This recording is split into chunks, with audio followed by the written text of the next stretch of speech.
ကျွန်တော်ဒီမူတင်ထားကြပြီမနေ့ညတွေကနှစ်ခါသုံးခါကြီးမနက်ကလည်းဆက်တင်တယ် copyright ညညာဒီ music ကလေ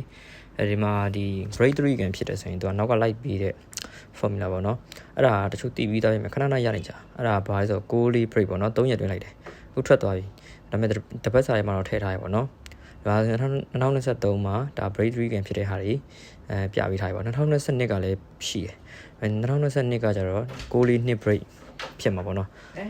ပြီးတော့2024မှာလည်း break 3ကန်ဖြစ်တဲ့3ရက်တွင်းမှာဒါတေချာဘောက်က4ခု break ထွက်တယ်ပေါ့နော်ပြီးနောက်တစ်ခါ2025ပြီးခဲ့တဲ့ဒီ3လပိုင်းနဲ့2လပိုင်းမှာ1လပိုင်းနဲ့3လပိုင်းမှာလည်းဒါ legal break ကထွက်သွားပြီပေါ့နော်ဒါကြောင့်မို့ကျွန်တော် legal break ကိုဒီဘက်မှာ